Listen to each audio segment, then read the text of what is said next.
But I know my wife loves me. Not too long ago, I had to get out of bed, got dressed. She goes, where are you going? I said, oh, I got my yearly physical today. She goes, oh, I'll go with you. I was like, okay. How boring is your day? I wouldn't go with her to her physical. Seen it.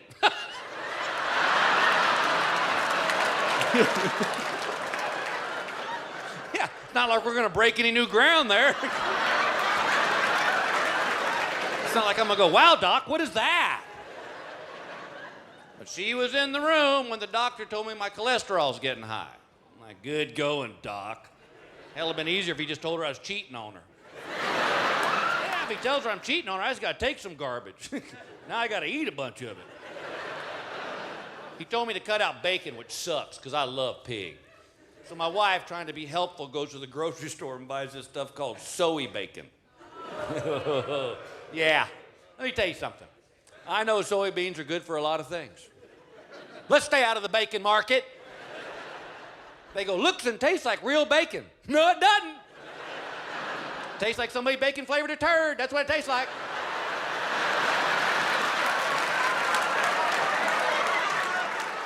She's all worried about my stress. She goes, you got too much stress. I go, I don't have any stress. She goes, Bill, you almost got kicked off an airplane. Good point. Well, here's what happened. I got on this airline. It was an early morning flight. And they board us, and I sit in my seat, and I pull out my Game Boy and start playing it while they're still boarding. You know, I know, God forbid I read a newspaper or Time magazine. I got to get Scooter to level 9. But I'm minding my own business, playing my Game Boy. The pilot comes on and makes this announcement. He goes, ladies and gentlemen, we're going to be a little delayed this morning. They didn't put enough gas in the plane. Why would you make that announcement? Make something up. Tell me you ate a piece of bad fish and you got the runs. Tell me something. Don't tell me we don't got enough gas in the plane. That's like number 2 on the checklist for it's okay to take off. Keys, gas. Because see, the way the process works in my little brain is the gas truck pulls up next to the plane, the pilot sticks his head out the window and goes, fill her up. Yeah, I get the one pilot in America. We're going to Vegas, give me $5, we'll be all right. So I know we're going to be delayed, nothing I can do about it, so I keep playing my Game Boy. Flight attendant walks by me, and y'all, I might as well have been building a plutonium bomb. She flips. She goes, sir, you need to shut that off right now. I'm 48 years old. All of a sudden, now I'm 6. But if I shut it off, then Scooter will die, and I'll have to go back to level 1.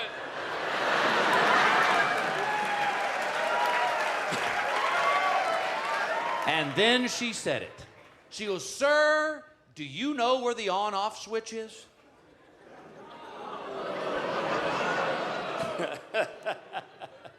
I said, ma'am, when I got up this morning, I didn't want to be a jackass.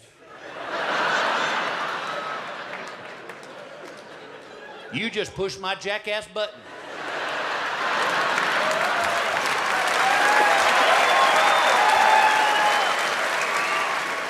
So I said, yeah, I know where the on-off switch is. You know where the gas cap is? And you know, a body cavity search isn't that bad if you just relax. I do joke forward to getting old with her. And I'll tell you a great little story happened not too long ago. My son, who plays piano now, he's getting really good at it. And we were sitting in the den the other day, my wife and I was watching TV, and he comes in and he goes, hey, Dad, I'm going to play you a song on the piano. I said, hey, great. So I go into where the piano is, and he goes, I'm going to play you a song from Harry Potter. And I said, oh, cool, the movie? He goes, nope, the book. Here's your sign.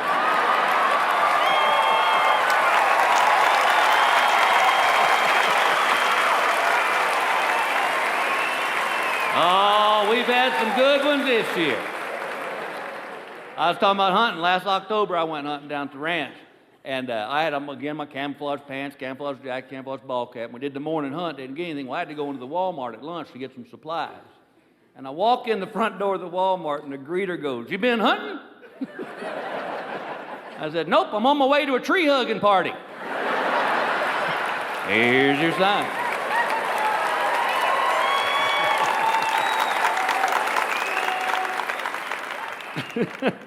I'll tell you one my wife did. I booked on this corporate job, and it was in Arkansas, and it was a morning show, so we had to fly in the night before on this little puddle jumper airplane in this remote airstrip at night. I was not thrilled. When we landed on the runway at night, we hit a deer with our airplane. You cannot make this up. And it killed the deer, it wrecked the engine. We had to evacuate the plane. Well, they put us in this little minivan, and they're busting us back to this terminal, and I'm laughing at this point, because this is the dumbest thing I've ever seen in my life. I mean, how do you hit a deer with an airplane? So I called my wife on the cell phone. I said, baby, you're not going to believe this. We just hit a deer with our airplane. And there was a silence on the other end of the line, followed by, oh my God, were you on the ground?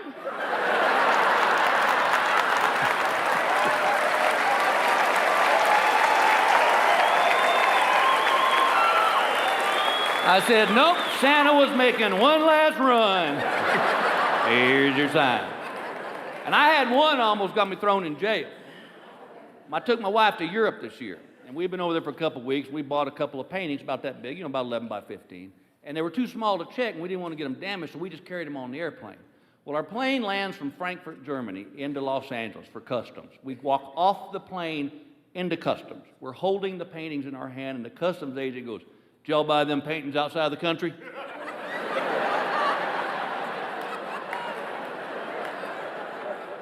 No, see, we carry this one all the time with us. And my wife painted this one while we was waiting in line. Here's your sign. God bless you, Denver. Thank you very much. And it's little things like that that are starting to just drive me crazy. It's like 2 weeks ago, I got called for jury duty. Ugh, you know what? Just send them to jail. Because it's just a waste of my time. So I don't know how it is here, but in California, they have a thing called one day, one trial. And it don't matter who you are, if you get your little invitation, you got to show up. So we all show up that morning, and we're all in the holding area, and there's like 200 of us. And this is where everybody's got their laptops out and their iPods, and all of a sudden the curtain comes up and they start calling out names. And this is where everybody gets really religious, because they're going, dear God, please don't let them call my name. Please, God, I'm begging you. First name out of the hat, Engvall. Damn! So they get 30 of us, and we're walking into the courtroom, and the lady who's in charge of the jurors goes, Mr. Engvall? And I said, yeah. And she goes, you're going to be the foreman. I go, oh, no. I'm just trying to get off this trial. And she goes, all you got to do is hand these papers to the bailiff. And I went, oh, okay. So we get into the courtroom. Now we're sitting back in the back of the courtroom, and they call 12 more names. Third name out of the hat, Engvall. Ugh. So now we're all sitting in the jury box. And I'm sitting there, and I'm looking at the bailiff, and he's looking at me, and I kind of looked at him, and he went like this. He goes, get an autograph. Is that legal? Get me off this trial. I'll sign one for your whole family. Well, so now the judge explains the case to us. And he said, this case today is about a homeless man who got arrested with an 8-ball of cocaine. Well, I first thought is, guilty. Because where does that homeless guy get the money for an 8-ball of coke? So the lawyers start asking questions. So the defense attorney goes, Mr. Engvall. I said, yeah. He goes, do you have any problem with homeless people? And I go, no, not at all. In fact, I think we ought to give them jobs. And he goes, really? He goes, what sort of job would you give a homeless person? I said, well, I don't know. I travel all across this country. I see trash all on the freeway. Let's let them pick up trash. And he goes, don't you think that's kind of demeaning? And I said, he's homeless. It's a step up. So I'm thinking that's going to get me off the trial. Well, I see the defense guy going, ooh, I like this guy. And I'm like, damn it. So he said, let me ask you another question, Mr. Engvall. He said, if you hear something in this courtroom and the judge tells you to ignore it, will you be able to do that? And I said, you know, I'm glad you asked me that, because I watch Law and Order. I said, not only do I watch it, I'm an addict. I can sing you the song. In the criminal justice system, there are two separate but equal parties. These are their stories. And I said, and I see Jack McCoy pull this little stunt all the time. So no, I will not be able to ignore it. It will affect my decision. He goes, okay. And the defense guy's going, the prosecutor's going, like him. All of a sudden, the judge chimes in. She goes, Mr. Engvall? She goes, what do you do for a living?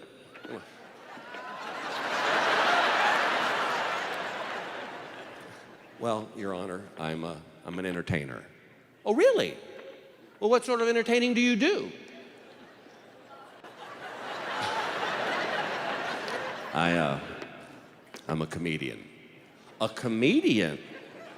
Are you successful? Do we need to go through my resume right here? I said, yes, ma'am, I'm fairly successful. And she goes, okay, let me ask you something. I said, what is it? She goes, do you feel that this trial will make it into your act? And I said, without a doubt. Thinking, I'm off. And she goes, okay, that's fine, just wait till after the trial. So all of a sudden, the prosecutor stands up and goes, Mr. Engvall, I'm satisfied with your answer. Is there anything else you'd like to tell this court? And I said, yes, there is. I don't think cops would ever tell a lie. And the judge goes, you're excused.